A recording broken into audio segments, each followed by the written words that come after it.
সেদিন রাতের মতোই আবারও একটা ভয়াবহ ঘটনা ঘটে গেল। মালা দেয়াল ঘেঁষে শুয়েছে আজকে। ওদের বেডটা দেয়ালের সঙ্গে লাগানো, খাটের পূর্ব পাশেই জানালা। আর তার পাটা পূর্ব দিক করা রয়েছে। বারান্দাটা দক্ষিণে।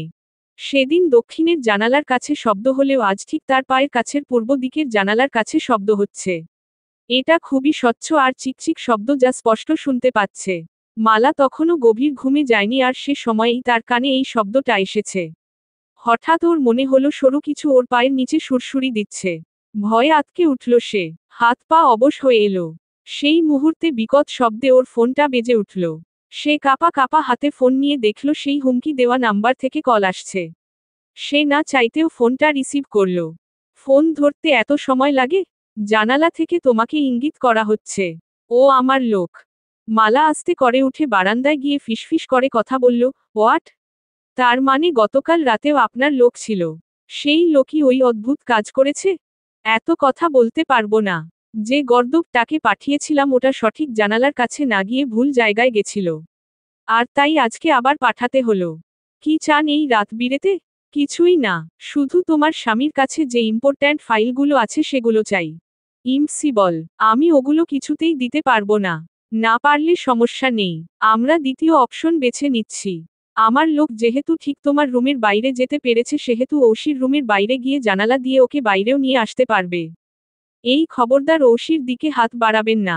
তাহলে আমার কথা তো তোমাকে শুনতেই হবে। না শুনলে যেটা বললাম সেটাই করব। শুধু একটা কল, সব বদলে যাবে। আর হ্যাঁ, প্রিহানকে জানানোর চেষ্টাও করো না। মহা ধুরন্ধর স্বামী তোমার, সে কোন সময় কোন গতিবিধিতে চলে বলা দুষ্কর। এখন ফাইলটা হাতে না পেলে তোমার স্বামী কালি কোর্টে প্রেজেন্ট করবে সেগুলো। আর আমি চাই ওগুলো যেন কোর্ট অবধি না যায়। আমার ফাইলটা চাইই চাই। আর যদি তুমি না দাও তাহলে আরো অনেক কিছু হতে পারে। আমি দিচ্ছি। দাঁত কিরমির করে বলল মালা। মালা জলদি গিয়ে রুমের আলমারিটা খুলল। কোনো রকম শব্দ করল না। প্রিহানের ঘুম ভারী, এটা সে প্রথম রাতেই বুঝতে পেরেছে। এত সহজে তার ঘুম ভাঙবে না। ফাইলগুলো বের করার পর তার মাথায় অন্য কিছু খেলে গেল। সে ফাইল খুলে আসল ফাইলটা একটা সেফ জায়গায় রেখে দিল। আর একটা খাতা থেকে কিছু সাদা পাতা আর কিছু লিখিত পাতা উপরে দিয়ে আড়াআড়ি ভাবে বেঁধে দিল, এবং সেগুলো ফাইলের মধ্যে রাখল।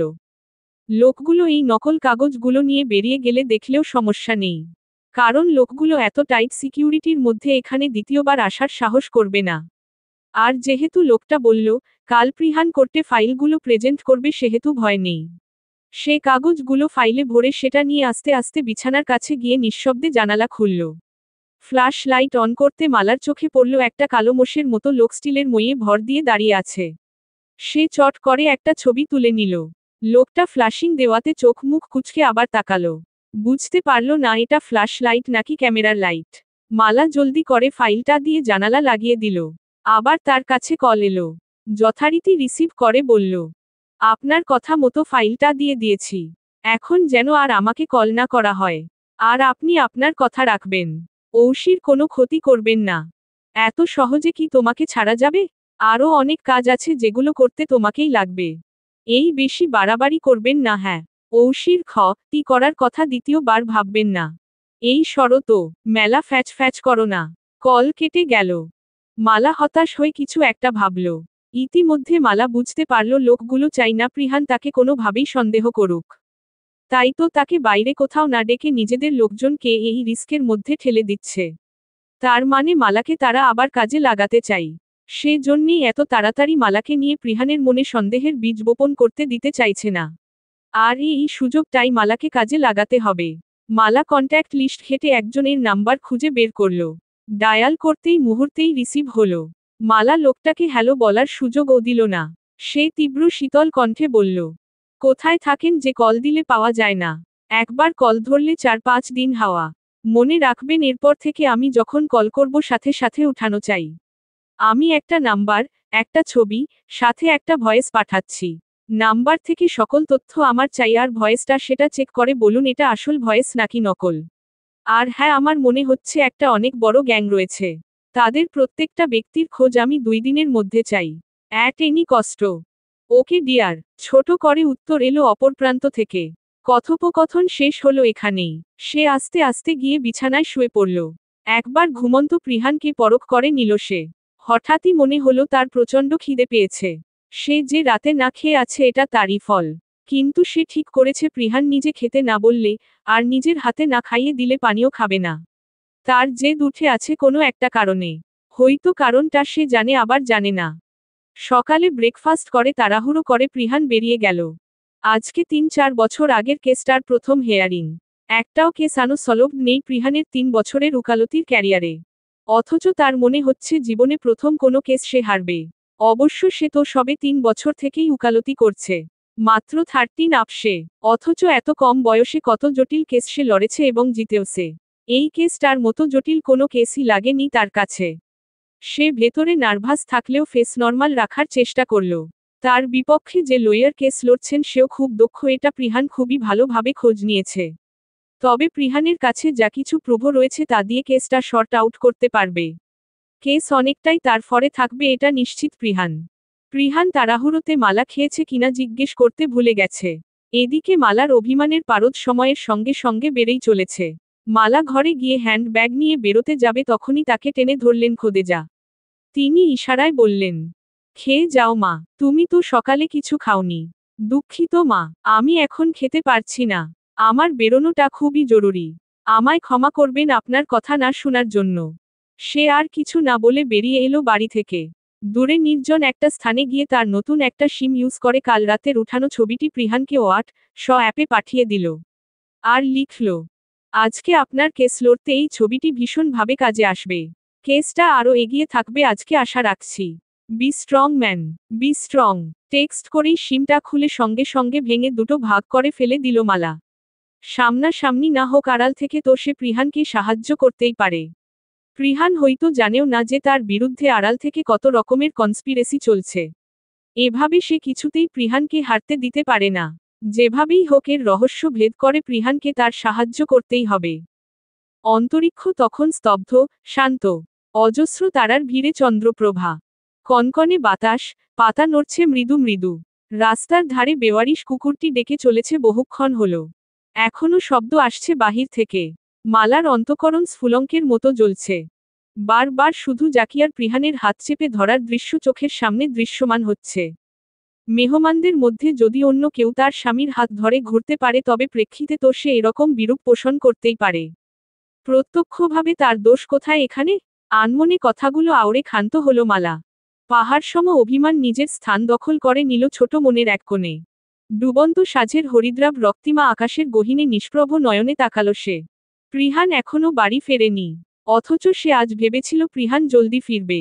সে সারাদিন কিছুই খায়নি। কাল রাত থেকে শুরু করে আজ রাত 10টা বেজে গেছে অথচ সে অনাহারে। মাথাটা কেমন ফাঁকা ফাঁকা লাগছে। বাড়ির সবাই জানে সে বাইরে থেকে খেয়েছে কিন্তু না সে খায়নি। এই তো সে রেস্টুরেন্ট থেকে 9টায় বাসায় ফিরেছে সে।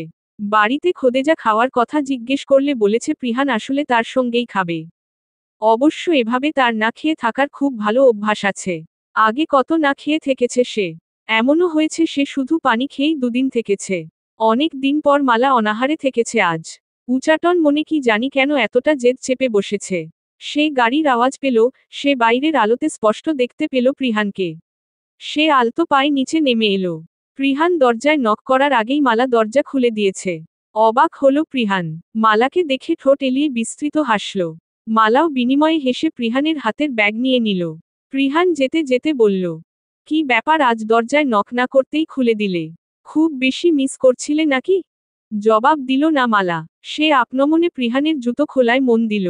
প্রিহান আশেপাশে তাকিয়ে দেখল কেউই নেই ড্রয়িং রুমে। সেই সুযোগ পেয়ে জড়িয়ে ধরল মালাকে।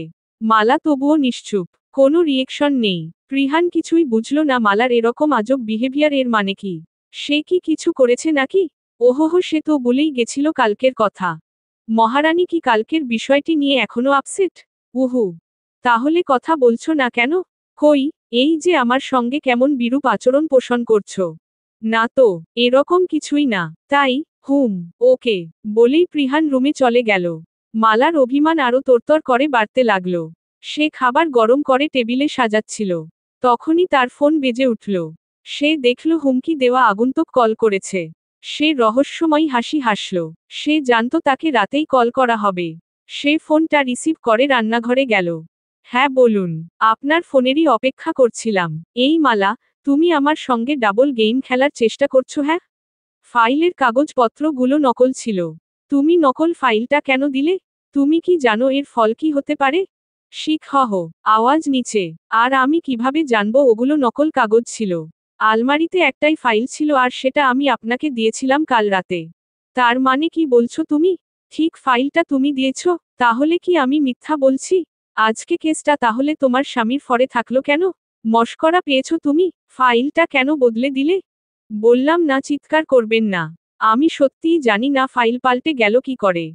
নিশ্চয়ই প্রিহান বুঝতে পেরেছিল ওর পেপারগুলো নিয়ে রিস্ক আছে, তাই হয়তো ও নিজেই সেফ কোনো স্থানে সরিয়ে রেখেছিল। আমি তো আর জানতাম না কি ধরনের পেপার ছিল। ঠিক আছে, আমি তোমাকে বিশ্বাস করছি। এরপর প্রিহান কি কি করছে তার সমস্ত কিছুর ইনফরমেশন আমাকে দেবে। আর না দিলে বুঝতেই পারছো। টুট টুট করে কেটে গেল ফোনটা। মালা পেছনে ঘুরেই দেখল প্রিহান দাঁড়িয়ে আছে। সে কিছুটা ঘাবড়ে গেল। মনের ভেতর একটা আশঙ্কা হচ্ছে প্রিহান কিছু শুনে ফেলল নাকি সেই আশঙ্কা। সে মেকি হেসে বলল, আপনার ফ্রেশ হওয়া শেষ? আপনি বসুন, আমি খাবার দিচ্ছি। ঠিক আছে দাও। স্বস্তির নিঃশ্বাস ফেলল মালা। যাক, প্রিহান কিছু শুনতে পাইনি। তুমি খেয়েছো? হ্যাঁ। চলো বসো, আমার সঙ্গেও খাও একটু। না, আমার পেট একদম ভরা। খাওয়া সম্ভব না। এরপরে যদি মোটা হয়ে যায় তবে আপনি আর আমাকে পছন্দ করবেন না। এরকম কোনো দিন যেন না আসে যে তোমাকে আমার পানসে লাগছে। খাওয়া দাওয়া শেষ করে প্রিহান বলল, তুমি আসো, আমি অপেক্ষা করছি তোমার জন্য। আচ্ছা যান। রাগ কমেছে? কিসের রাগ? রাগ নেই, তাই কমার প্রশ্নই আসছে না।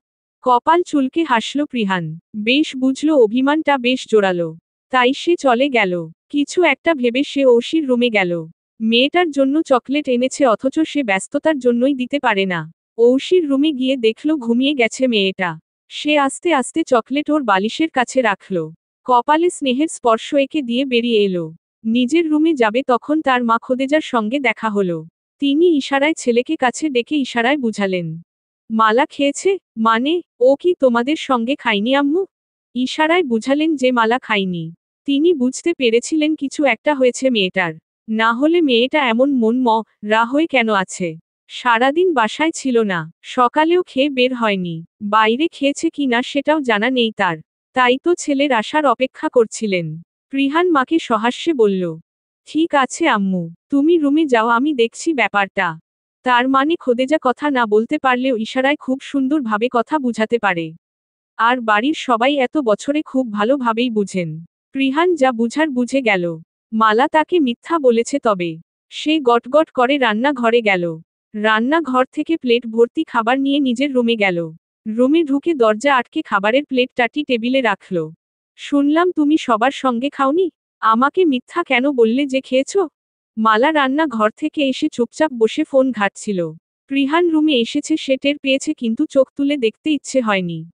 প্রিহান তাকে একবার বলেই আর বলেনি খাবার খাওয়ার কথা। মনে মনে অভিমানটা এতই বেড়েছে যে চোখ তুলে তাকাতে ইচ্ছে করেনি তার। কিন্তু প্রিহানের কথা শুনে চকিতে তাকালো সে। আমি কিছু একটা জিজ্ঞেস করেছি মালা। Answer me ডেমিট। এমনি খাওয়া হয়নি। ভীত হয়ে উত্তর দিল মালা। এমনিতেই কেন খেলে না? যা জিজ্ঞেস করব সত্যি কথা বলবে। হ্যাঁ আচ্ছা। আচ্ছা। আর আজ সারাদিন কি কি খেয়েছো? অনেক কিছু খেয়েছি। অনেক কিছু কি কি শুনি? এই আপনি কাঠগড়ার আসামিদের মতো আমাকে এত প্রশ্ন কেন করছেন শুনি? এত উত্তর দিতে পারবো না। আপনি উকালতি আদালতে করুন আমার সঙ্গে, না হ্যাঁ। আমাকে মিথ্যা কেন বললে? চেঁচিয়ে উঠে রেগেমেগে বলল প্রিহান। আপনাকে কে বলল আমি খাইনি? ভয়ে ভয়ে বলল মালা। তুমি কি ভেবেছ আমি জানতে পারবো না তুমি না খেয়ে থাকলে? তোমার মুখ শুকনো দেখে মা বুঝতে পেরেছেন তুমি খাওনি সারাদিন। আর রাতে আমার সঙ্গে খেয়েছো কিনা এটা জিজ্ঞেস করেছেন মা। আমি বুঝতে পারলাম উনাদের সঙ্গেও খাওনি। তারপর সবটা আমার কাছে পরিষ্কার হলো। কখন থেকে অনাহারে তুমি? রাত থেকে। প্রিহানের রাগী ফেস দেখে আটসাট ভাবে জবাব দিল মালা। এখন একটা মিথ্যা বলা মানে নিজের জীবন রিস্কে ফেলা। তাই সে বলেই দিল। তার মানে কাল রাতে তুমি আমার সঙ্গে খাওয়ার কথা বলেছিলে সবার কাছে। কিন্তু খাওনি। অথচ তুমি আমাকে বলেছিলে তুমি সবার সঙ্গে খেয়েছো। আর এখন শুনলাম আজ সারাদিন বাসায় খাওনি। ওয়াও, এখানে কি না খেয়ে থাকার কম্পিটিশন চলছে? আমার খিদে পাইনি তাই খাইনি। আমাকে কি তোমার ল মনে হয়? খিদে পাইনি তোমার? তাহলে তোমার মুখ এতটা শুকনো লাগছে কেন? তারপর কণ্ঠরোধ হয়ে আসছে কেন? গলার আওয়াজ হালকা শুনতে লাগছে কেন? বোকা পেয়েছো অ্যাডভোকেট প্রিহান হাওলাদারকে? হ্যাঁ খিদে পেয়েছে তো, এখনো খাবো না। কেন খাবো আমি? কেউ তো আমাকে মূল্যায়নই করে ন। কি বললে আবার বলো? অগ্নিচক্ষু নিয়ে তাকালো প্রিহান। খাবো না এখনো, কোনো মতে উচ্চারণ করলো মালা। খাবে না তুমি মালা তাই তো? হ্যাঁ খাবই না, আবার বলছি খাবে নাকি খাবে না? বললাম তো খাবো না। ঠিক আছে মাই ড্রাগন ফ্লাই, বড্ড জেদ তোমার। তুমিও প্রিহান হাওলাদারকে চেনো না, তোমার এই জেদটা আমার খুবই ভালো লেগেছে। এবার প্রিহান হাওলাদারের জেদ দেখার জন্য তৈরি হয়ে নাও। আলমারি খুলে একটা উড়োনা আনলো প্রিহান। মালা শুধু প্রিহানের চালচলন অবলোকন করল। কিছু বুঝে উঠার আগেই প্রিহান মালাকে চেপে ধরে চেয়ারে বসালো। উড়োনা দিয়ে পেটের উপর দিয়ে নিয়ে দু হাত শক্ত করে বাঁধল। এটা কি হচ্ছে? আমাকে বাঁধলেন কেন? এখন কি আমাকে বেঁধে খাওয়াবেন নাকি? হ্যাঁ অবশ্যই, তুমি যদি জেদি হও তবে আমিও কম কিসে। না চাইতেও মালা হেসে ফেলে। হেসে দুই ঠোঁট কামড়ে ধরল। মালার হাসি দেখে প্রিহান আরো চটে গেল। প্রিহান ভাত মাখিয়ে জোরপূর্বক মালাকে খাইয়ে দিল। খাওয়া শেষ হতেই মালার হাতের বাঁধন খুলে দিল প্রিহান। শোয়ার সময় হলে মালা বিছানায় না গিয়ে নিচে ফ্লোরে শুয়ে পড়ল। তা দেখে মাথায় জ্বলছে প্রিহানের। এটা কি নাটক সিনেমা নাকি যে রাগ করে নিচে শুয়ে পড়ছে? সেও চাদর বিছিয়ে বালিশ নিয়ে ফ্লোরে শুয়ে পড়ল। মালা চোখ ছোট ছোট করে তাকালে প্রিহান বলে, তুমি কি ভেবেছ রোয়াব দেখিয়ে তুমি একাই ফ্লোরে ঘুমাতে পারো, আমি পারি না? মালা দু হাতে মুখ ঢেকে সশব্দে হেসে উঠল। প্রিহান রাগে জিদ্দে বালিশ ছুঁড়ে মারল মালার দিকে। ভোরবেলা সবাই খেতে বসেছে। রাতের পর মালার সঙ্গে আর কথা বলেনি প্রিহান। প্রিহানের আদালতে শুনানি নেক্সট উইকে। এর মধ্যে সে মোটামুটি ফ্রি বললেই চলে। রূপম আজ আসছে। ওর গ্রামের বাড়ি গেছিল। এসেই প্রিহানের কাছে আসবে, অন্য কোথাও যাবে না। প্রিহান খাবার টেবিলে বসেছে, তবে মালা বসেনি জন্য একটুও খাবার সে মুখে তুলেনি। সকালে সে মালাকে জানিয়েছে মালা না খেলে সে খাবে না। মুখে যখন সে বলেছে মালা টেবিলে বসলেই খাবে তখন তাই। এখন শাশুড়ি মা ময়নাকে রেখে মালা কি করে খাবে? বিষয়টা দৃষ্টিকটু লাগছে তার কাছে। কাল রাত থেকে জেদ করছে প্রিহান তার সঙ্গে। মালা যেহেতু কাল না খেয়ে এছে সেহেতু মালার শুধু মুখের কথায় প্রিহান বিশ্বাসী নয়। প্রিহান খাচ্ছে না দেখে দাদাই দাদিমা তাকিয়ে আছে। একবার মালা তো একবার প্রিহানের দিকে তাদের নজর। গলা খাকারি দিয়ে রহমান সাহেব বলেন, প্রিহান দাদু ভাই খাচ্ছ না কেন? খাবার টেবিলে বসে এমন আহাম্মকের মতো বসে থাকাটা কোন কথা? বললেন ফারুক সাহেব। প্রিহান নিশ্চুপ। এদিকে মালা ঐশীর মুখে খাবার দিতে দিতে অবলোকন করে যাচ্ছে প্রিহানকে। সে তো জানে কেন এমন করছে প্রিহান। হঠাৎ এত দরদ উতলে উঠছে কেন হুহু? যখন জাকিয়া হাত ধরেছিল তখন মনে ছিল না? যখন জাকিয়ার জন্য তাকে এক গাদা কথা শুনিয়েছিলেন তখন মনে ছিল না? মালা তাকিয়ে দেখল প্রিহান এখন তার দিকে তাকিয়ে আছে। মালা চালাকি করে তার শাশুড়ি মাকে উদ্দেশ্য করে বলে, মা আপনি খেতে বসুন। আমি আজ ঐশীকে নিয়ে স্কুল যাব। আমাকে খেতে হবে। আপনাকে ছাড়া খাই কি করে বলুন তো? রাখুন তো সব কাজ। মালার কথায় তিনি কিছু একটা আন্দাজ করেছেন। তাই কাজ ফেলে খেতে বসলেন অমত না করে। ময়না আপু তুমিও কাজ রাখো, আসো আমাদের সঙ্গেই খাও। ঘর পরে পরিষ্কার করো। আচ্ছা নতুন ভাবি। সবাই খেতে বসেছে। মালা ঐশীর পাশের চেয়ার টেনে বসে পড়ল। মালা প্লেট উল্টো করে খাবার নিয়ে যতক্ষণ পর্যন্ত খাবার মুখে না দিয়েছে ততক্ষণ অবধি খাবার মুখে দেয়নি প্রিহান। সবাই এটা দেখে মিটিমিটি হাসছে। লজ্জায় মালার যায় যায় অবস্থা। এদিকে প্রিহান নির্লিপ্ততা, যেন কিছুই হয়নি। খাও দাদু ভাই, এখন খাও। এই যে রহমান সাহেব আমার নাতিকে জ্বালিও না তো। তা আজকে কি করতে যাবে নাকি দাদু ভাই? এতক্ষণে প্রিহান মুখ খুলল, না দাদিমা, আজকে তেমন কাজ নেই, তবে আমি বেরোবো। আর না হলে রূপম আসছে, ওর সঙ্গে বাড়িতেই কেস নিয়ে ডিসকাস করব। সব ঠিক আছে, তবে সব সময় এত কাজ কাজ করলে হয়? তোমার নতুন বিয়ে হয়েছে, কোথায় বউকে নিয়ে ঘুরতে যাবে না তা না বাড়ি আর কোর্ট কাচারি করেই দিন কাটাচ্ছ। রহমান সাহেবের কথা কর্ণকুহরে পৌঁছানো মাত্রই মালার কাশি উঠে গেল নাকে মুখে। উফাফ, তুমিও না, খেতে বসে এত কথা বলো না তো। আহা কুলসুম, তোমার মনে নেই বিয়ের পর কেমন তোমায় নিয়ে বাড়ি থেকে বেরোনোর জন্য কত সূচক খুঁজতাম। আমার মা তো আগের দিনের মানুষ ছিলেন, তিনি ভাবতেন বউকে বাইরে নিয়ে যাওয়া যাবে না। কিন্তু নতুন নতুন আইডিয়া বের করে কেমন ঘুরতে নিয়ে যেতাম তোমায় বলতো। কুলসুম বেগম রহমান সাহেবকে কনুই দিয়ে গুঁতো দিলেন। এদিকে রহমান সাহেবের কথায় সবাই সমস্বরে হেসে ওঠে, শুধু প্রিহান বাদে। মালা তাকাতেই প্রিহান ও তার দিকে তাকিয়ে বলে, তুমি বুড়ো যে রোমান্টিক আসিলা সে আমরা জানি, তা না হলে আমাদের কি টিপস দিতা এই বুড়ো বয়সে? শুনেছি বাবাকেও এরকম টিপস দিয়েছ। ফারুক সাহেব খুক খুক করে কেসে ওঠেন ছেলের কথায়। খোদে যাও, পারলে এখনই এখান থেকে সটকে পড়েন। লজ্জায় মাথা কাঁপটা যাচ্ছে ওনার। পরিবেশ স্বাভাবিক করতে মালা বলে, ঔষি তোমার মাকে মনে পড়ে না? এই কথায় ফ্যালফ্যাল করে সবাই তাকিয়ে থাকে মালার দিকে। সবার এরকম চাহনিতে মালা কিছুই বুঝতে পারল না। তাদের চাহনি দেখে মনে হচ্ছে সে বর্ষর কোনো ব্ল্যান্ডার করে ফেলেছে। সবাই গম্ভীর হয়ে খেয়ে দিয়ে উঠে যায়। প্রিহান ও উঠে গেল। বাদ বাকি মালা চুপসে বসে রইল। তার মানে কি ঔষি ব্যাপারে কিছুই জানতে পারবে না সে? ঔষির সঙ্গে তার যে কি সম্পর্ক এটা সে কিভাবে সবাইকে বুঝাবে? তবে এর একটা শক্তপোক্ত প্রমাণের প্রয়োজন। বিকেল 3টায় রূপম এসেই প্রিহানের ঘরে গেল। প্রিহান ল্যাপটপ নিয়ে কিছু একটা ঘাটাঘাটি করছে। রূপমকে দেখতেই বলল, লা গ্রামে কি গিয়ে বিয়ে করছস নাকি? আসতে চাস না গেলে? ওখানে কি পাইছিস তুই? তা তুই নেমোখারাম লোক যে বিয়ে করলি আমাকে একবারও বলছিলি? অন্তত পক্ষে আমি তো এরকম তোকে না জানিয়ে বিয়ে করব না। আরে তোকে তো সব বলছিলাম। এরপরও কিভাবে তুই এই কথা বলিস? হয়েছে হয়েছে, এবার কেস নিয়ে কি সাহায্য লাগবে? শোন, এই যে ছবিটি দেখছিস, এই মেয়েটাকে খো ন করা হয়েছিল। অতঃপর শয়তানের দল মেয়েটিকে দেহ থেকে আলাদা করে খুবই নৃশংসভাবে তাকে হত্যা করেছিল। 4 বছর আগে নিদেরকে ধরতে না পেরে কেসটা আদালত থেকে বন্ধ করে দেওয়া হয়েছিল। এরপর আজ 4 বছর পর আড়াল থেকেই কোনো একজন ব্যক্তি এই কেসটারই ওপেন করেছে। এই কেসের সম্পর্কে জাস্ট আর কিছু ক্লু পেলেই কেস ডিসমিস। আর কি কি জানিস তুই? ডিটেলে বলতো। দেখ, আমি আদালতে পৌঁছানোর সাথে সাথে আমার হোয়াটসঅ্যাপে এই কালো মোষের মতো লোকটার ছবি পাঠিয়েছে। আপাতত কেসটা আমার ফরে। ছবিটিকে পাঠিয়েছে কিছু জানতে পেরেছিস? না রে, এমন কেউ আছে যে আমাকে আড়াল থেকে সাহায্য করেছে। ওই নাম্বারটাই কল করেছিলাম। কোনোভাবেই ট্র্যাশ করা যায়নি ওই নাম্বারটা। এখন মনে হচ্ছে আমি একদম ক্লুলেস। খুব রহস্যজনক কেস তো।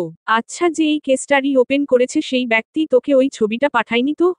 সে হয়তো কারোর সামনে আসতে চাইছে না। জানি না রে, কিছু তো একটা রহস্য আছে, যেটা আমাদেরকে 1 সপ্তাহের মধ্যে খুঁজে পেতে হবে। আমি আছি তোর সঙ্গে, সব রকম সাহায্য পাবি তুই আমার থেকে। নের বর্ণনা শুনে অন্তরাত্মা কেঁপে উঠে মালা করিডোরের আড়াল থেকে সবকিছু শুনে ফেলে। হাত পা অবশ হয়ে আসছে তার। মালা চুপটি করে শুধু দাঁড়িয়ে থাকে। প্রিহান তার রুমের বাইরেই বসার জায়গায় বসে আছে রূপমের সঙ্গে। সেই সময় মালা ঔষিকে স্কুল থেকে নিয়ে ফিরেছে। সে ঔষিকে স্কুল থেকে সরাসরি রেস্টুরেন্টে নিয়ে গেছিল। সুন্দর কিছু মুহূর্ত তাই তারা দুজন। এরপর বাড়ি আসে। যখন রূপম আর প্রিহান আলোচনা করছিল তখনই তার কানে আসে কথাগুলো। কথা শেষ হতেই মালা শব্দ করে হেঁটে আসে। মালাকে দেখে ভালো মন্দ জিজ্ঞেস করে রূপম চলে যায়। মালা রুমে গিয়ে সোজা ফ্রেশ হয়ে শুয়ে পড়ে। কিছু ভালো লাগছে না তার। মালা ঘুমে বিভোর। রাত 10টায় মালার প্রিহানের ডাকে ঘুম ভাঙে। ঘুম থেকে উঠেই মালা অবাক হয়ে যায়। এত সময় সে ঘুমিয়েছে অথচ তাকে কেউই ডাকেনি। সে আশেপাশে খুঁজল প্রিহানকে, না কোথাও নেই সে। সে আলগোছে উঠে ফ্রেশ হয়ে আসে। এসেই দেখে প্রিহান খাবার নিয়ে হাজির। উঠে পড়েছ মাই ড্রাগনফ্লাই? এতটা সময় কিভাবে ঘুমালাম আমি? ডাকেননি যে? আমাদের বাড়িতে কেউ ঘুমালে তাকে ডাকা হয় না যতক্ষণ সে ব্যক্তির নিজে থেকে ঘুম না ভাঙে। তাই বলে ডাকবেন না? অনেকক্ষণ ঘুমিয়েছি আজ। হ্যাঁ, তাই তো দেখছি। এখন আসো, খেয়ে নাও। আপনি আবার খাবার আনতে গেলেন কেন? আমি ঠিক করেছি আজকের পর থেকে আমিই তোমাকে খাইয়ে দেব। তুমি না খেলে আমিও খাবো না। সারাদিন তো থাকি না, কিন্তু রাতে তো থাকি। আর এই সময়টা আমি তোমাকে দিব। এবং নিজের হাতে খাইয়েও দিব। রোজ দিতে হবে না। অফিসে তো খেতেই হয় আপনার আমাকে ছাড়া। খাটে বসতে বসতে বলে মালা। প্রিহান ও খাবার হাতে নিয়ে বসে তার সামনে। হ্যাঁ, খাই তো। হ্যাঁ, তাই তো বলছি। আমি তো নিজের স্বার্থ বুঝি, তাই তোমার সাথে কথা না হলেও তোমার ছবির সাথে কথা বলি।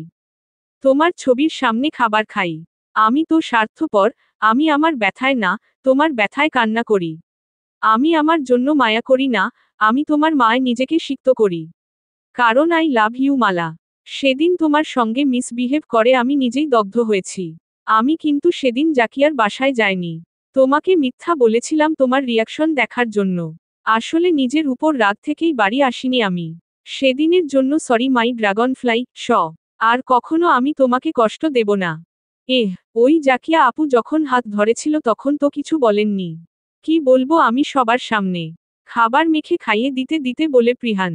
একটু খেয়েই মালা বলে। আমি আর খাবো না। সব খাবে। না হলে দিব কানের নিচে দুটো। খেতে ইচ্ছে করছে না তো। সব খেতে হবে যখন এনেছি আমি। না হলে কাল রাতের মতো হাত বেঁধে খাওয়াবো। বকছেন কেন? তো কি করব? যা শুরু করেছ তুমি। আপনি বকছেন বলেই তো আমার পেটে মোচড় দিয়ে ব্যথা করছে এখন। তাই আর খাবো না। ও আট, বকলাম বলে তোমার পেট ব্যথা করছে। আজব আজব জিনিস সব শুধুই তোমার মধ্যে। উহু, একদম না। আচ্ছা আপনি মন থেকে বলছেন যে আমাকে রোজ খাইয়ে দেবেন? হোম মাই ড্রাগন ফ্লাই, তুমি ভালো থাকলে আমিও ভালো থাকি। তুমি হলে আমার মূর্ধন্য এহ, মূর্ধন্য আবার কি?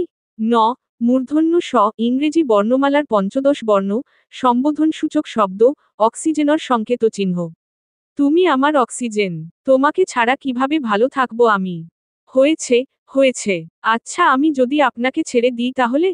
এই যে তুমি শাহনাজকে ছেড়ে দিয়েছ না? এটা হলো আমার জন্য ভালো।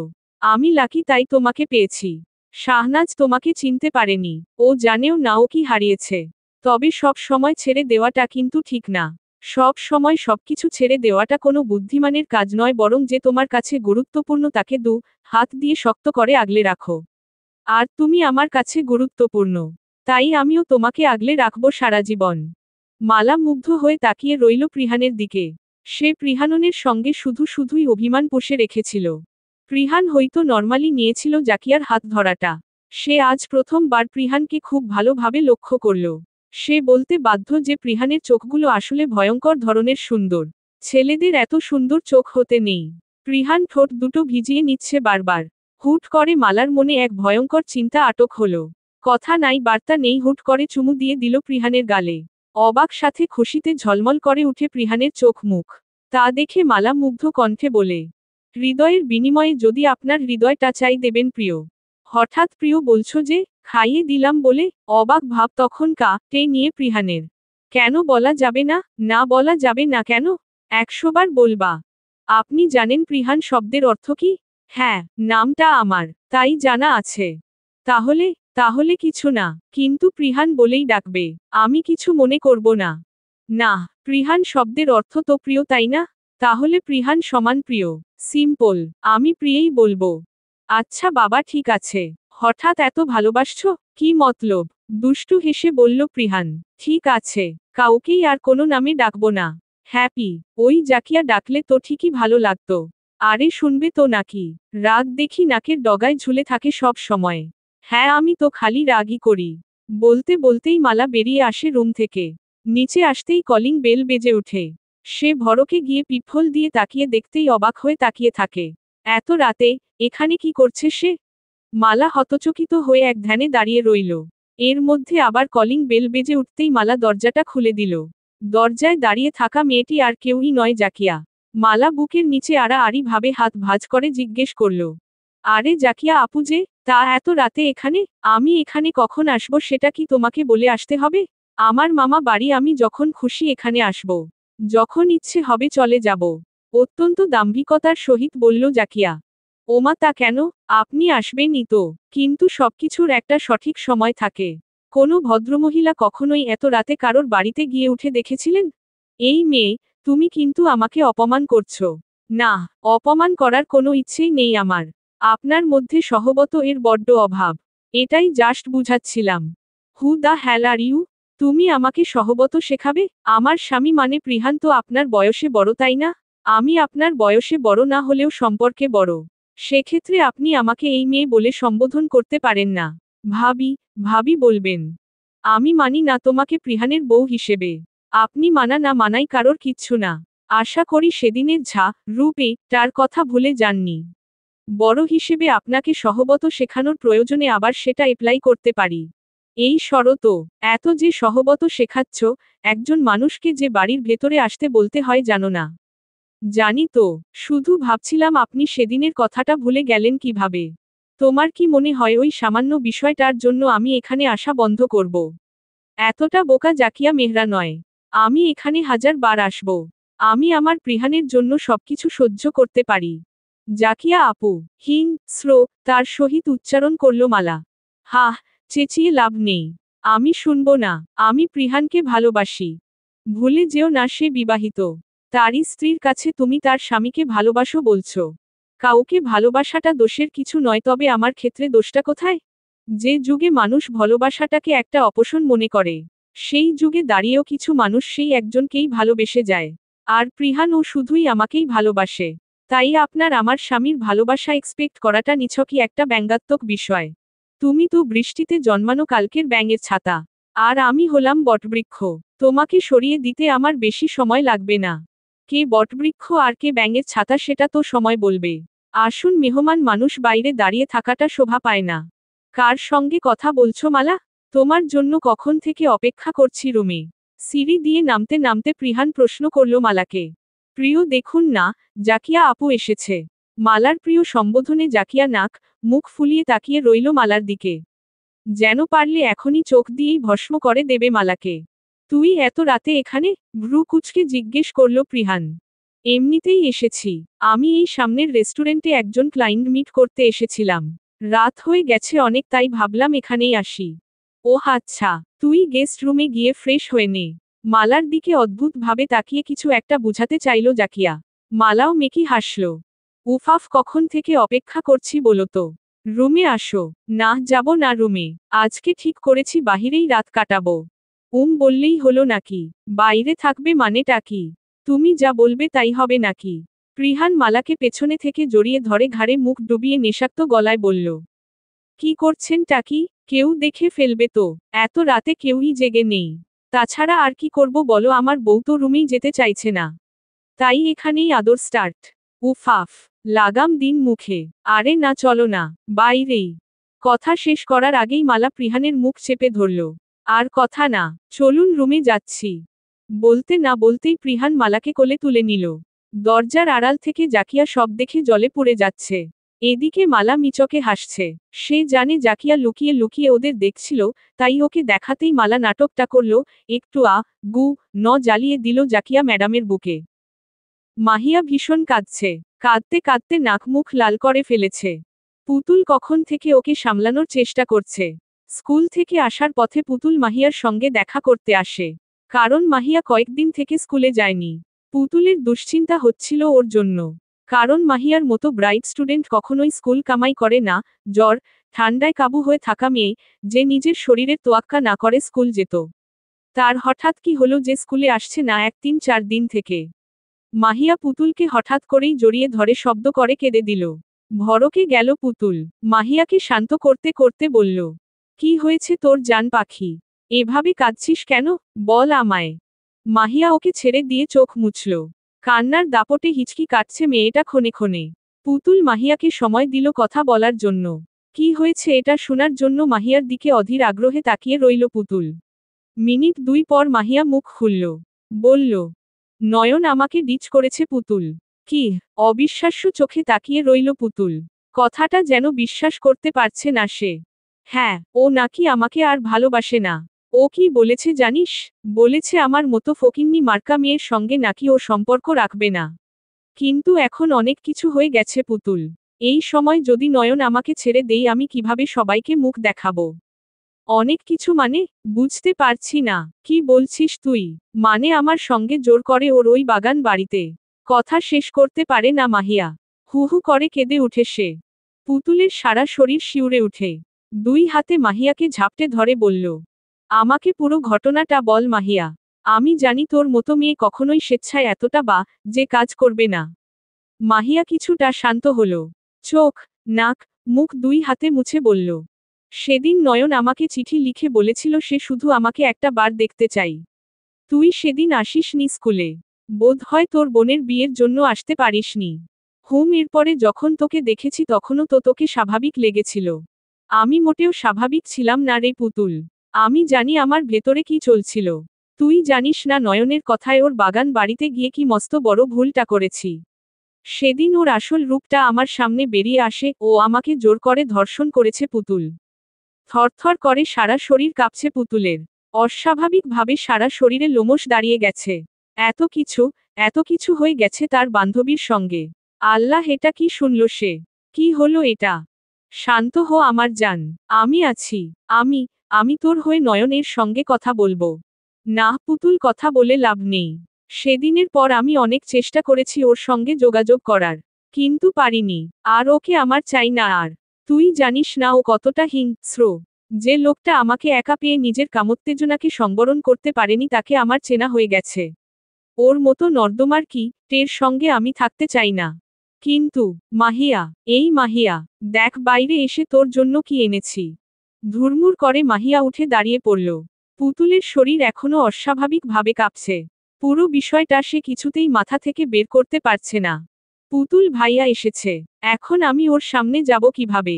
আমাকে দেখলেই বুঝে যাবে আমি কাঁদছিলাম। এমনিতেই ভাইয়া মনে হয় আমাকে সন্দেহ করছে সেদিনের পর থেকে। আমি বাইরে যাচ্ছি। তুই তুই ঘরেই থাক। আন্টি কোথায় রে? আম্মা মিহিকে সাথে নিয়ে বাড়িওয়ালার বাড়ি গেছে বাসা ভাড়া দিতে। আচ্ছা, বলেই রুম থেকে বেরিয়ে এলো পুতুল। আরে আরে পুতুল, দেখছি আমি গরিব মানুষ, আমার বাড়িতে রাজকন্যা কি করে? আমার বাড়ি কি মনে করে আজ? রসিকতার ছলে বলে প্রশান্ত। লুট করতে এসেছি, স্বাভাবিক হওয়ার চেষ্টা করল পুতুল। মানে ডাকাতি? হুম। কি নিতে? আমার বাড়ি যে শূন্য, তোমার নেওয়ার মতো কিছুই নেই যে। আপনি নামক আপাদমস্তক মানুষটাকেই লুটিয়ে নিতে চাই। আমাকে নেওয়ার তো কিছু নেই। তবে নিতে চাচ্ছ কেন মেয়ে? এমনিতেই নিতে চাচ্ছি। আমাকে নিয়ে তোমার কি কাজ শুনি? ওই যে বললাম আপাদমস্তক মানুষটাকেই নিতে চাই। লাভ ক্ষতির হিসেব করব কেন আপনাকে নিয়ে? আর কেন নিতে চাই এখন বলার মুড নেই। সরুন, বাড়ি যাব। আরে শোনো, যা, হেই মেয়ে তো দেখি লজ্জা পেয়ে চলেই গেল। বিড়বিড় করে বলল প্রশান্ত। এই মাহিয়া, দেখ কি এনেছি তোর জন্য। ঘরে ঢুকলো প্রশান্ত। পুতুল আর অভিনয় করতে পারছিল না, তাই দ্রুত প্রশান্তর সামনে থেকে চলে এলো। সারাটা রাস্তায় সে কেবল মাহিয়ার সঙ্গে নিকৃষ্ট ঘটনা নিয়েই ভাবছিল। চোখের অশ্রু যেন বাঁধ মানছে না। প্রিয় বান্ধবীর এই দশা সে কিভাবে মানবে? সেই মানতে পারছে না, তাহলে মাহিয়ার কি অবস্থা? আচ্ছা, ও ওই ঘটনাকে কেন্দ্র করে বা যে কিছু ঘটিয়ে ফেলবে না তো নিজের সঙ্গে? ভাবতেই আরেক দফা শিউরে উঠে পুতুল। সেদিনের পর থেকে প্রায় রোজই পুতুল মাহিয়ার সঙ্গে দেখা করতে যেত, যাতে মাহিয়া আস্তে আস্তে স্বাভাবিক হতে পারে। প্রশান্ত ভাবত পুতুল তাকেই একবার দেখার জন্য তার বাড়িতে আসে। মনে মনে খুশি হলেও বাইরে তার ভাবটা ফুটিয়ে তুলত না। এদিকে রোজ মন মরা পুতুলকে ফিরতে দেখেও কিছু ঠাহর করতে পারে না। কিছু একটা হয়েছে যার জন্য পুতুল তাকে সূক্ষ্মভাবে এড়িয়ে যেতে চাই। না চাইতেও সে পুতুলের উপর দুর্বল হয়ে পড়েছে। সেখান থেকে নিজেকে ফিরিয়ে আনা সম্ভব না। যা কিছুই হোক, সে আর কিছুতেই নিজের অনুভূতিকে দমিয়ে রাখতে চাই না। পুতুল তাকে এড়িয়ে যাওয়ার পর থেকেই বোধহয় তার অনুভূতিটা আরও বেশি প্রবল হয়েছে। সে ঠিক করল আজ পুতুল আসলেই তার সঙ্গে কথা বলবে। প্রথম দিনের মতো সাইকেল করে ওকে পৌঁছে দেবে। কিন্তু বিধিবাম সে আজকে বাড়িতে আসেনি। পুতুল আসলো তার পরদিন স্কুল থেকে ফেরার পথে বিকেলে। পুতুল এসেই মাহিয়ার সঙ্গে দেখা করে চলে যায় বাইরে। মাহিয়ার এভাবে নিঃসঙ্গতা প্রশান্তও খেয়াল করছে ইদানিং। তবে নিজের বোন বলেই বোধ হয় এতটা সংকোচ করছে কিছু জিজ্ঞেস করতে। সে জোরও করেনি। পুতুল মাহিয়ার সঙ্গে দেখা করে ফিরে যাচ্ছিল, তখনই প্রশান্ত সাইকেল নিয়ে বের হলো। পুতুল, এই পুতুল দাঁড়াও। পুতুল দাঁড়িয়ে পড়ল। সে সাইকেল ঠেলে ওর সামনে গেল। নিশ্চুপ পুতুল একবার প্রশান্তর দিকে তাকালো। পরক্ষণেই কিছু একটা ভেবে দ্রুত পা চালিয়ে হাঁটতে চাইল। প্রশান্তও কম নয়, সে আজকে জেনেই ছাড়বে পুতুলের কি হয়েছে। আমি তোমার স্যার পুতুল। আমি তোমাকে দাঁড়াতে বলছি। স্যারের কথা অমান্য করার মতো অভদ্র নিশ্চয়ই তুমি নও। দ্রুত চলতি পা থেমে গেল প্রশান্তর কথা শুনে। প্রশান্ত ওকে আপাদমস্তক পরখ করে বলে, কি হয়েছে তোমার? তুমি আমাকে এভাবে এড়িয়ে চলছো কেন? কই কই, তুমি নিজেই বলো তো, বিগত ৩-৪ দিন আমার সঙ্গে কতটা কথা বলেছ? পড়াতে যাচ্ছি সেখানেও চুপচাপ পড়ছো, এক্সট্রা কোনো কথা বলছো না। কেন এরকম করছো? এমনিতেই স্যার, আমি আসছি, দেরি হচ্ছে আমার। এই আমি কি তোমাকে যেতে বলেছি? আমাকে এড়িয়ে যাওয়ার চেষ্টাও করো না। আপনাকে আমি কোথায় এড়িয়ে যাচ্ছি স্যার? আমি স্পষ্ট দেখতে পাচ্ছি তুমি আমাকে এড়িয়ে যাচ্ছ। তুমি কি আমাকে আর ভালোবাসো না? সারা শরীর কেঁপে উঠল পুতুলের। মুহূর্তের মধ্যে মাহিয়ার সঙ্গে হওয়া ঘটনাটা তার মস্তিষ্কে জানান দিল একটা পুরুষ কখনোই ভালো হতে পারে না। সবকিছুই ছলনা। প্রথমে সবাই সাধু প্রমাণ করতে চাইবে নিজেকে। কিন্তু একা পেয়েই নির্মমভাবে ন করবে। এরকম কিছুর শিকার হতে সে কিছুতেই চাই না। তাই যতটা সম্ভব নিজেকে সামলে প্রশান্তর থেকে নিজেকে দূরে সরিয়ে নেওয়ার চেষ্টা করছে। যখন সে নিজেকে অদূরে নিয়ে যেতে চাইছে তখনই কিনা লোকটা তাকে জিজ্ঞেস করছে তাকে সে ভালোবাসে কিনা। চোখ ছলছল করে উঠতেই মাথা নত করে নিল পুতুল। তার ভীষণ কষ্ট হয়েছে এই কদিন প্রশান্তর সঙ্গে কথা না বলে থাকতে। মুহূর্তেই কি হলো হঠাৎই সে ডুকরে কেঁদে উঠে। প্রশান্ত বিচলিত হয়ে গেল। আরে আরে এই মেয়ে কাঁদো কেন? আমি তো তোমাকে বকিনি। দেখো তুমি নিজেই আমার সঙ্গে কথা বলনি। আর এখন নিজেই কেমন কষ্ট পাচ্ছ। আমি কি কিছু করেছি বলো? কিছু বলতে পারল না। প্রশান্ত ওর চোখের পানি মুছে দিতে গেলে দুকদম পিছনে পিছিয়ে গেল পুতুল। আমি তোমাকে পৌঁছে দিচ্ছি চলো। এর প্রেক্ষিতে আর কোনো বারণ শুনতে চাই না। উঠো সাইকেলে। চুপটি করে সাইকেলে উঠে বসে পুতুল। সাইকেলের হাতলি শক্ত হাতে ধরল পুতুল। আশ্চর্যজনকভাবে আজও পুতুল অস্বাভাবিকভাবে কাঁপছে। সেদিনের অনুভূতি ছিল সুন্দর আর আজকের একই মানুষের সাইকেলে উঠে অনুভূতিটা ভোতা মনে হচ্ছে। প্রশান্ত প্যাডেল ঘুরিয়ে সাইকেল চালানোতে মন দিল। সে চাইল না এই মুহূর্তে তার দলকে ঘাটাতে। আচ্ছা পুতুল কি কখনোই জানতে পারবে প্রশান্ত তাকে মনে মনে ডল ডাকে? তার নামটাকে ইংরেজি অভিধানে ভালোবেসে ডাকে? প্রশান্ত ভেবেছিল আজও হয়তো পুতুল তার কোমর চেপে ধরবে। কিন্তু না, সে এমন কিছুই করেনি। বরং নীরবতা পালন করেছে পুরো রাস্তায়। প্রশান্ত নীরবতা ভেঙে শান্তভাবে বলল, দেখো পুতুল, আমি তোমাকে নিয়ে এগিয়ে গেছি অনেকটা। সেখান থেকে ফিরে আসা সম্ভব নয়। তোমার কি হয়েছে আমি জানি না, কিন্তু এখন আমি তোমাকে ছাড়া ভাবতেও পারি না। তোমার ভাবনা আমাকে ঘুমাতে দিচ্ছে না। তোমার অভিমান, তোমার কান্না, তোমার বিরাগ, তোমার বেবি চুলগুলো কপাল গাল বেয়ে লেপ্টে থাকা, সবকিছু আমাকে আষ্টেপৃষ্ঠে জড়িয়ে নিয়েছে তোমার সঙ্গে। আমি চাইলেও তোমার হাসি হাসি মুখটা ভুলে থাকতে পারি না। এটা আমার কি হলো বলো তো? এমন তো হওয়ার কথা ছিল না। আচ্ছা কতটা এগিয়ে গেছেন? বিমূঢ় হয়ে শুধালো পুতুল। যতটা এগিয়ে গেলে আর ফিরে আসা যায় না পুতুল ততটাই। তাই, ততটাই এগিয়ে গেছেন যতটা এগিয়ে গেলে আমাকে বা যে স্পর্শ করা যায়। বাড়ির সামনে আসতেই পুতুল নেমে দৌড়ে চলে যায়। প্রশান্ত হতবিহ্বল, হহচ্চকিত হয়ে পুতুলের যাওয়ার পানে তাকিয়ে রইল। পুতুলের কেন মনে হচ্ছে যে তাকে সে বাজে ভাবে ছুতে চাই? আর সে এজন্য এই সম্পর্কটা এগিয়ে নিয়ে যেতে চাইছে। সে তো এমন কোনো ব্যবহার করেনি পুতুলের সঙ্গে। তবে হঠাৎ এ ধরনের আচরণের মানে কি? কোনো কারণে কি মেয়েটা ভেতর থেকে ভেঙে গেছে? সে বাড়ি গিয়ে মাহিয়াকে জিজ্ঞেস করল পুতুলের কি হয়েছে, কিন্তু মাহিয়া একদম নিশ্চুপ ছিল। আমি তাই ভাবছিলাম, বাইরে কেন কোনো একজনও নেই। আপনারা সবাই খাচ্ছিলেন। আন্ট কি কোনো ভুল সময় এসে পড়ল? কথাটা শুনতাই মালা দেখতে পেল একজন দাম্ভিক মহিলা কথাটি বলতে বলতে ভেতরে প্রবেশ করছেন। তিনি ভুল সময় আসার কথা বললেও তার মুখে বিব্রতবোধের কোনো চিহ্ন নেই। সবার দিকে ঘুরে ঘুরে দৃষ্টিপাত করছেন তিনি। তিনি যখন প্রিহানের দিকে তাকালেন, তার মধ্যে কেমন একটা ভীতি ভাব দেখা গেল। মালা বুঝতে পারল না তিনি প্রিহানকে দেখা মাত্রই এমন অবিচলিত, অমন বিক্ষিপ্ত হয়ে গেলেন কেন। যেখানে তার মার্জিত, গম্ভীর কণ্ঠে মালার সমস্ত শরীরের লোম দাঁড়িয়ে গেছিল।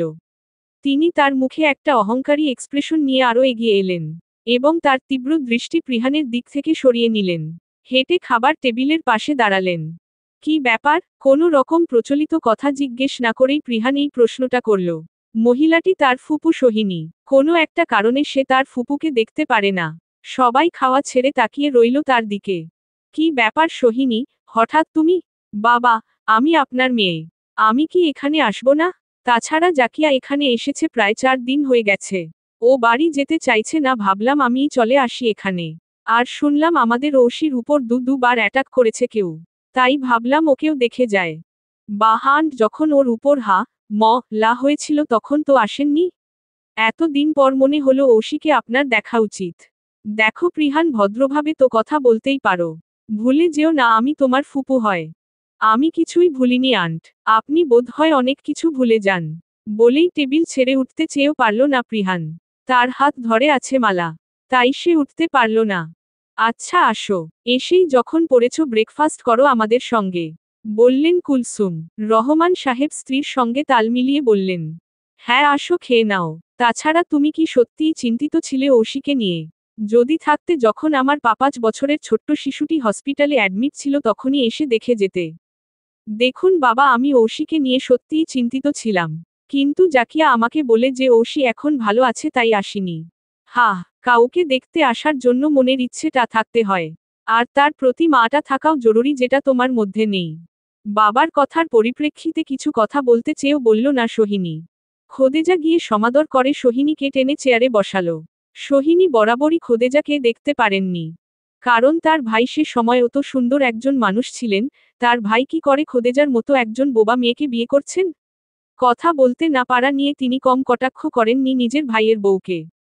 তবুও এখানে আসলে খোদেজা ছাড়া আর কারোর কাছেই পাত্তা পান না তিনি। অথচ তার বিয়ের পর থেকে কত নির্যাতন করেছেন খোদেজার উপর। তার নিজের বাবা মাই তো ঠিক করে কথা বলেন না তার সাথে। সেখানে খোদেজা সবকিছু ভুলে কতটা ভালো ব্যবহার করে। তিনি আড়ালে টপ্ত একটা শ্বাস ফেললেন। মা, আমি তোমাকে বলেছিলাম যে ঔষি ভালো আছে। তবুও তুমি এখানে কেন আসলে? কথাটা বলতে বলতেই জাকিয়া তার মায়ের দিকে এগিয়ে এলো। জাকিয়াকে দেখে মনে হচ্ছিল তার মায়ের এখানে আসাটা তার একদমই পছন্দ হয়নি। তার মাকে তার ভরসা নেই। দেখা গেল আজকেই এখান থেকে তাকে নিয়ে চলে যেতে চাইবে। কিন্তু সে তো যাবে না। এখানেই যে তাকে থাকতে চাই। না হলে খুব বড় কিছুর সম্মুখীন তার খুব প্রিয় একজনকে হতে হবে। সে থাকতে এটা কিছুতেই হতে দেবে না। জাকিয়া, আমি এখানে এসেছি তোমাকে ফিরিয়ে নিয়ে যেতে। আর তুমি আমার সঙ্গে ফিরছ? হ্যাঁ ফুপি, জাকিয়া আপুকে নিয়ে যাবেন তো? আমার আবার ওনার কিছু কিছু বিষয়ে অ্যালার্জি। তুমি, তুমিই কি আমার একমাত্র ভাইপোর বউ? শুনেছি তুমি অত্যন্ত অভদ্র একটা মেয়ে। কোনো ম্যানার্স নেই, কিভাবে কথা বলতে জানো না? রিসেপশনের দিন তুমি নাকি আমার মেঘ ঝা রূপে টা করেছ। ফুপি, আপনি প্রথম দিন আমাকে দেখলেন, কারোর সম্বন্ধে না জেনে শুনে তাকে নিয়ে এসব কথা বলাটা কি ঠিক? আমার জানা হয়ে গেছে তোমার সম্বন্ধে। জাকিয়া, সেদিনের অপমানের পর তোমার এখানে থাকাটা কিন্তু মানায় না। আমি তোমাকে কিছুতেই এখানে থাকতে দেব না। নো মমো, আমি এখান থেকে কোথাও যাচ্ছি না। প্রিহান ছোট থেকে 16 বছর তার দাদা দাদির কাছেই মানুষ হয়েছে। আশ্চর্যজনক বিষয় হলো প্রিহানের দাদা রহমান হাওলাদারের একজন অবৈধ সন্তান একবার হাজির হয় তাদের মধ্যে। সেই সময় রহমান সাহেব মারাত্মক অসুস্থ হয়ে পড়েন আর সেই সন্তানকে তিনি স্বীকৃতি দেন। সেই সন্তান হল তার ছোট কাকা মাজহারুল হাওলাদার। তিনি পৈতৃক অধিকারের জন্য লড়েছেন। আর তার মা ছিলেন কোনো একজন জমিদারের কন্যা। মাজহারুল হাওলাদারের নানার ধনসম্পদ ছিল অনেক। নানার বংশের কোনো পুত্র সন্তান না থাকায় সে অনুযায়ী অনেক ধন সম্পদ প্রিহানের সেই ছোট চাচা পান। কারণ তিনিই ছিলেন একমাত্র উত্তরাধিকার। সেই সময় শুধুমাত্র পিতার পরিচয় নিয়ে মাজহারুল হাওলাদার পাড়ি জমান বিদেশের বুকে। প্রিহান শুনেছে তার ছোট চাচা এখন বাংলাদেশেরই কোনো এক স্থানে নিজের বসতিস্থল করেছেন। পরে জানা যায় তার দাদা দ্বিতীয় বিবাহ করেছিলেন কাউকে না জানিয়েই। স্বামীর দ্বিতীয় বিবাহ কতটা অবলীলায় মেনে নিয়েছিলেন তার দাদি কুলসুম। প্রিহানের ছোট দাদিমা রা যান কলেরায়। তিনি মা রা গেলে তার দাদি নিজে পাঠান রহমান হাওলাদারকে। এমনকি নিজেও যান তার ছোট সতীনকে শেষ দেখা দেখতে। তখনই সামনে আসে তার ছোট দাদির ছেলে মাজহারুল হাওলাদার। এরপর প্রিহানের বাবা নিজের পিতার দ্বিতীয় বিবাহের কথা জানতে পেরে ক্ষুব্ধ হন। না মানতে পেরে নিজের স্ত্রী সন্তানকে নিয়ে আলাদা থাকতে চান। কিন্তু প্রিহান ছিল তার দাদা দাদি অন্তঃপ্রাণ। তাই সে 16 বছর পর্যন্ত দাদা দাদির কাছেই মানুষ হয়। এরপরে আস্তে আস্তে সব ঠিক হয়। সেই 16 বছরে জানতেও পারেনি তার ছোট একটা বোন ছিল। আর তারপর যখন জানতে পারে প্রিহান তার ছোট বোন আছে, তখন সে বায়না করে তারা একসাথে থাকবে। ছোট্ট প্রিহানের কথা ফেলতে না পেরে তারা একসাথে থাকতে শুরু করে, সব মান অভিমান ভুলে। সব ঠিকঠাক চলে নিয়ম অনুযায়ী। কিন্তু প্রিহান যখন সবে সবে এলএলবি পাশ করে তখনই জানতে পারে এক অগাধ সত্য। তার বোনের বিষয়ে। তার বোন সেবা হাওলাদার, যে কি না এক চরম অন্যায় জড়িত হয়, আর জীবনের প্রথম কেসটা সে নিজের বোনের বিরুদ্ধে লড়েছিল। প্রিয়, শুনছেন? কি ভাবছেন? হ্যাঁ, হ্যাঁ বলো, শুনছি। হঠাৎ মালার আগমনে প্রিহানের ধ্যান ভাঙে। হালকা ধাক্কা দিতে সে অতীত থেকে ছিটকে পড়ে। কখন থেকে ডাকছি? কোথায় হারিয়ে গেছিলেন? কিছু না বলো না, শুনছি আমি। আচ্ছা, আমার কিছু প্রয়োজনীয় কাজ ছিল। আমি বাইরে যাচ্ছি। এখন বিকেল 5টা বাজে, আমি রাত 10টায় ফিরব। এত রাত কেন হবে? ভ্রু কুঁচকে জিজ্ঞেস করল প্রিহান। সেজন্যই তো বলে যাচ্ছি প্রিয়। আমাকে প্লিজ একটু পিক করে নিয়েন রেস্টুরেন্ট থেকে। আচ্ছা মাই ড্রাগন ফ্লাই যাওয়ার আগে আমাকে কি কিছু মিছু দেওয়া যাবে? কিছু মিছু আবার কি? একটা একটা একটা কিছু দাও না। একটা কি শুনি? বাচ্চাদের মতো এমন ঠোঁট ফুলাবেন না তো। আমার অস্বস্তি হয়। কেন নেশা লাগে? তাইলে একটা মু দাও না। প্রিহান ঠোঁট ফুলিয়ে এগিয়ে দিয়ে বলল। আপনি না দিন দিন চরম লেভেলের বেহা হচ্ছেন। এখন দিনের বেলা, এখন ওসব হবে না। দাও না প্লিজ। প্রিহান মালার কাছে গিয়ে তার কোমর চেপে ধরে কাছে আনলো। আরে কি করছেন, ছাড়ুন। আমারে ভালোবাসো না বুঝেছি। গাল ফুলিয়ে বলল প্রিহান। আহারে আমার প্রিয়টা, আসছি খালি ঢং দিলই না, চলে গেল। কি আর করার, বউয়ের চুমু আর জুটল না কপালে। বিড়বিড় করে ল্যাপটপ নিয়ে বসল প্রিহান। হ্যালো, এখন কেন ফোন করেছেন? তুমি টাকাটা ফেরত দিয়েছ? হ্যাঁ, আমি ওটা আপনার থেকে লোন হিসেবে নিয়েছিলাম। এখন টাকা হয়েছে তাই ফিরিয়ে দিলাম। তুমি যে আমার কন্যা সেটা তুমি স্বীকার করো আর না করো আমি করি। তুমি আমার একমাত্র কন্যা, এটা তো তুমি অস্বীকার করতে পারো না। এটা তোমার মেনে নিতেই হবে। কিভাবে মানব আমি? আমি কি বলবো যে মিসেস রাশেদা আমার স্যারোগেটস মাদার? টাকার প্রয়োজনে আমার মা স্যারোগেসির মাধ্যমে আপনার সন্তানের মা হয়েছিল বিদেশে পড়াশোনা করাকালীন। এরপর সেই মহিলাকে তার বাবা মা দূর দূর করে তাড়িয়ে দেওয়ায় আপনি সদয় হয়ে আমার মাকে বিবাহ করেছিলেন। কিন্তু আমার দায়ভার নেননি। বাংলাদেশ আসার পর বলেই গেছিলেন, আপনি আমার মাকে বিবাহ করেছিলেন। ভুলবেন না কেন? আমার মাকে গ্রহণ করলে তো আপনার সংসার ভাঙবে। দেখো মালা, আমি তোমার মাকে গ্রহণ করতে চেয়েছিলাম কিন্তু সে আমাকে ফিরিয়ে দিয়েছিলেন। তুমি যা জানো তার সবটাই সত্যি নয়, আমি তোমাকেও নিতে চেয়েছিলাম কিন্তু তোমার মা জোর করে তোমাকে আমার থেকে দূরে নিয়ে চলে এসেছে। তা না হলে তুমিই বলো, যেখানে আমার ওয়াইফ লিলি মা হতে পারবে না এটা ভেবেই স্যারোগেসির মাধ্যমে বাচ্চা নিতে চেয়েছিলাম, সেখানে তোমাকে আমার থেকে কেন আলাদা করে দায় ভার মুক্ত হতে চাইব? আসলে তোমার মা আমার স্ত্রী হওয়ার লিলিকে আর মানতে পারেনি। বিদেশি নারীরা স্বামীর দ্বিতীয় বিয়ে মানতে পারলেও বাঙালি নারীরা পারে না, তাই তোমার মা প্রতিশোধ নেওয়ার জন্য তোমাকে আমার থেকে আলাদা করে শাস্তি দিতে চাইছিল। পরবর্তীতে আমি তোমাকে গ্রহণ করতে চেয়েছিলাম, তোমার মাকে জিজ্ঞেস করে জেনে নিতে পারো। বিদেশি কালচার, বিদেশি নারীর সৌন্দর্যে মুগ্ধ ছিলেন আপনি। একাধিক নারীতে মত্ত ছিলেন তাই মা মানতে পারেননি। আর কেন গ্রহণ করবেন আমাকে? আপনার যদি বাচ্চার প্রয়োজনই ছিল তবে প্রথমেই আপনি আমার মাকে বিয়ে করে নিতেন। পরে কেন করলেন? আপনি মুসলিম হয়ে এই গুনাহ কেন করলেন? পবিত্র সম্পর্কের মাধ্যমেও তো বাচ্চার বাবা হতে পারতেন। দেখো মা, আমি তোমার মা লিলিকে ভীষণ ভালোবাসতাম তাই দ্বিতীয় বিবাহ করতে চাইনি। সরি, উনি আমার মা নন। এতদিন তুমি আমার কাছে থাকলে উনাকেই তুমি মা জানতে মালা। যাই হোক, আপনার টাকাটা আমি আপনাকে ফেরত দিলাম। আর আমার আরও কিছু বিশ্বস্ত গার্ড প্রয়োজন। যদি পারেন ব্যবস্থা করে দিবেন। এটা কোনো ব্যাপার না মাই ডটার। তবে তুমি তোমার অধিকারের টাকা ফেরত দিয়ে ঠিক করনি।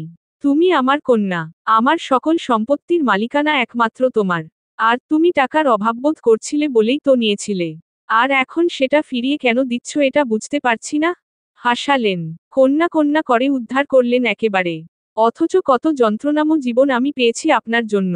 আমি তে, স্টোটি, উ, ব বে, বি বলেই আমাকে পেটে ধরা মায়ের রোষপূর্ণ দৃষ্টি, মায়ের মা, র, মায়ের কতই না কটাক্ষ, কতই না চোখ রাঙানি সহ্য করতে হয়েছে।